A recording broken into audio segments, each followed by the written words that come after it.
So the question is, two masses m1 and m2 are tied together at two ends of a light inextensible string that passes over a frictionless pulley. When the mass m2 is twice that of m1, the acceleration of the system is a1. When the mass m2 is thrice that of m1, the acceleration of system is a2. The ratio of a1 divided by a2. तो बहुत ही simple question है बेटा, simple सी बात है। आपसे क्या बोला है कि एक्सलेशन का रेशियो निकालिए।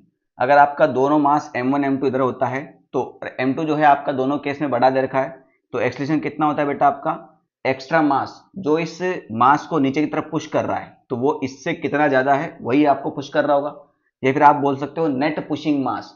तो क्या होता है बेटा आपका formula m2 minus m1 into g divide by m2 plus m1। इस फॉर्मूले को आप फॉलो कर सकते हैं दोनों केस में। तो a1 कितना हो जाएगा, है ना। अच्छा चलो ठीक है, दोनों अलग अलग निकालते हैं फिर रेशियो निकालते हैं। तो a1 कितना हो जाएगा, m2 कितना दे रखा है बेटा आपको शुरुआती केस में 2m1 minus m1 into g divide by 2m1 plus m1, यानी ये हो जाएगा आपका m1 डिवाइड बाई जी और ये हो जाएगा 3m1। खत्म हुआ तो कितना आ गया बेटा, a1 आपका g डिवाइड बाई 3 हो गया। a2 की बात करें तो इस बार m2 कितना दे रखा है बेटा आपको, 3m1 दे रखा है। तो 3m1 minus m1 into g divide by 3m1 plus m1, तो ये हो जाएगा 2m1 into g divide by 4m1।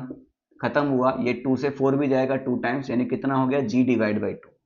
तो a1 divide by a2, a1 कितना है g डिवाइड बाई 3 और ये है g डिवाइड बाई 2।